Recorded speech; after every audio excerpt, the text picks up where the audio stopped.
President Hollande, welcome to Bloomberg. It's great to have you with us today. We talk about the world order and the disruption by Donald Trump recognizing Jerusalem as the capital of Israel. How should Europe respond? The decision has been brutal and harmful. Brutal because it was unilateral. Mr. Trump has taken this decision without consulting anyone, without consulting Europe, without consulting the US Congress, and without even consulting the Palestinians. It's harmful because it would not lead to any negotiations. So what? This leaves Europe in front of one decision, to take some initiative, some discussions, in order to start making some solutions. What should that initiative be? Should it be discussion around the world?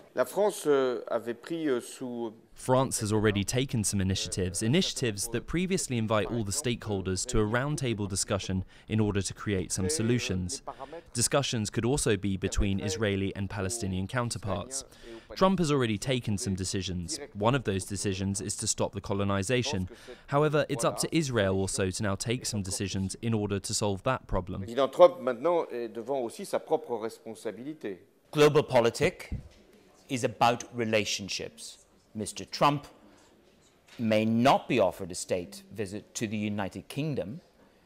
Do you think France and other European nations should be as friendly to Mr. Trump? Les États-Unis, c'est un pays ami de la France.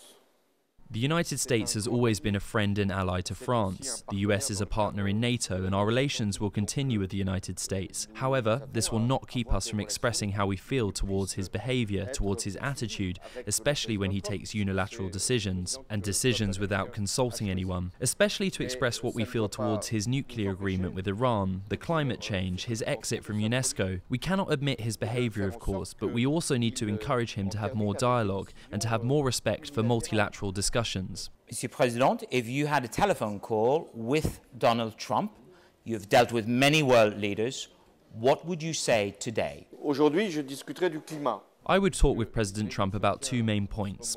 First is the climate, since it's taking place now in Paris. There's some engagement and commitment he needs to honour, commitments made in December 2015, and they need to be honoured. To also undertake some more investment with respect to the Paris Agreement. The second issue is, of course, the issue in the Middle East. We need to act together. We need to put our hands together to solve the problem, not only in Syria and in Iraq, but also find solutions that provide wider security and stability. Security and stability. Let us turn to France. Vive la France, allez les Bleus. Your economic reform is delivering fruit now. How much of the current economic upswing in France do you think is Hollande economics? Durant mon mandat, j'ai fait des choix. We need to have clear choices and creators. We need to create more growth, more job opportunities, and the finances need to be more stable. This is what I achieved during my mandate. Nowadays, the growth in Europe needs to be greater, and many problems need to be solved. We don't have the euro crisis now. However, we need new and stronger content. Content in terms of energy, content in terms of technology, content in terms of defence, especially now that the budget for these strategies has been allocated and we have the resources. You have the resources, you have a stronger France. Would you advocate more tax breaks or more labour reform? J'ai engagé des réformes du marché du travail. During my mandate, I engaged in some reforms, especially in the labour markets. I have imposed more taxes to reduce the deficit that was existing back then. For 3 years, there have been less taxes and more corrections. The taxes have been more correct, more justified, and this has strengthened the country's economy. I believe the only reform, the only progress that can be done is when there is a social economic cohesion. Social and economic cohesion. You, I know, have suggested maybe the reform that Macron is implementing. Perhaps he has gone too far.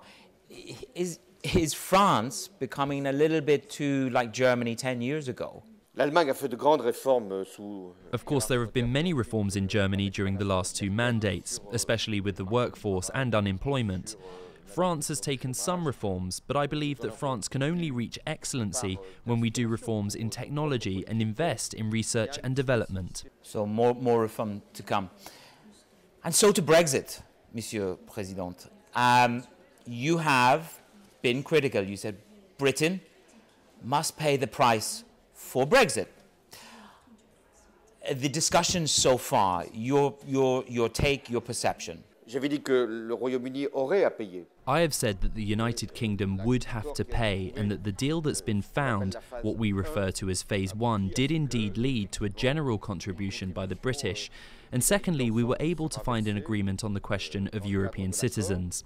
There will now be a second phase that will deal with the place of the United Kingdom within the internal market or outside of the internal market if a trade agreement was made.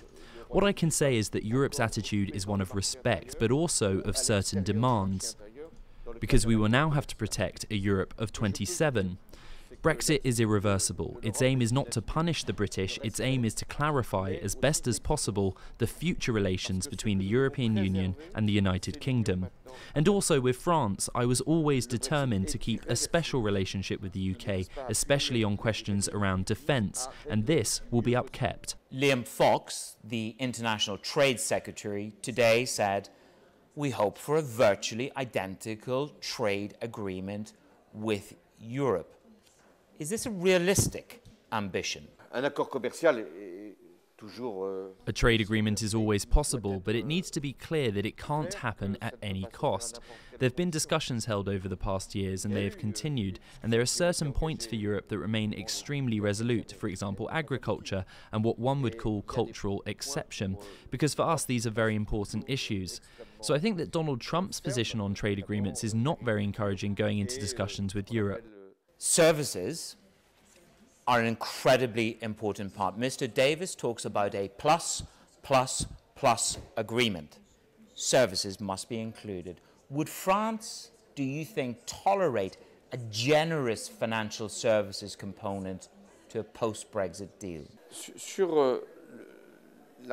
On the trade agreement that will come as a result of Brexit, it will necessarily need to differ from the conditions of the internal market. In the internal market, there is free movement of trade and passporting, which also applies to the British activities today in the internal market. If there's no way of accepting the free movement of goods and services, there will be a trade agreement, and with that Britain will lose its access to passporting that it uses to enter the internal market today.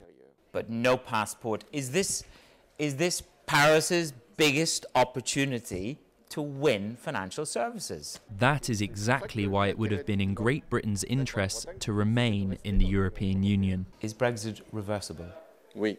Yes, Brexit is irreversible, first of all because the British people have decided on it, and because we've already engaged in negotiations over the departure of the UK from Europe. Will Brexit make Europe stronger together? Paradoxalement, oui.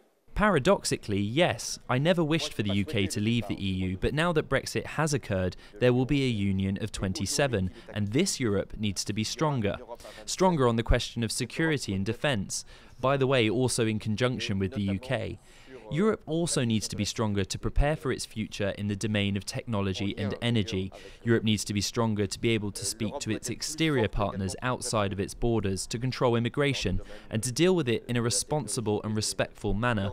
Europe also needs to be stronger in speaking to the United States. If you could speak to Theresa May and give her some good advice, what would that be?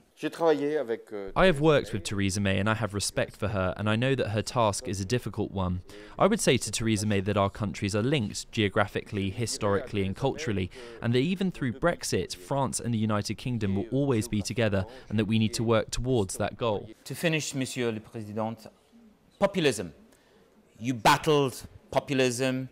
It has, some say, been defeated in Holland, in France, etc. Do you believe that Europe has a small window to keep populism dying? Far-right populism, that is. Oui, il y a une fenêtre. Yes, there's a window because the populist movement does have less access to power now, but the causes of populism are still there. The first one is the fear of immigration, and you can see that in a number of countries and governments that have expressed this fear. There is a second cause, that is an identity crisis, a nationalist tendency, and even separatist one, and so it's important to give the building of a stronger Europe meaning. Europe needs to protect and respect individual nations, and finally, There is Islam and the fear of losing identity among the people, and there too we must, with the best of intentions, show that Islam is a religion that can and does get practiced in Europe, but that extremism must be tackled, and that's also the responsibility of Muslims in our country to speak up. And to close, Mr. Trump is Mr. Stiglitz's biggest threat to the world in 2018. For Monsieur Hollande, the biggest threat to the world in 2018? La guerre. War. War is a hypothesis that can always happen. You can see it present in the Middle East, in Yemen, in Syria, and in Iraq it has exhausted, but at considerable costs. War is a possibility here in this region, but also in Africa. War could emerge in Korea with the provocations of the North Korean regime. So our first task in 2018 is to preserve peace.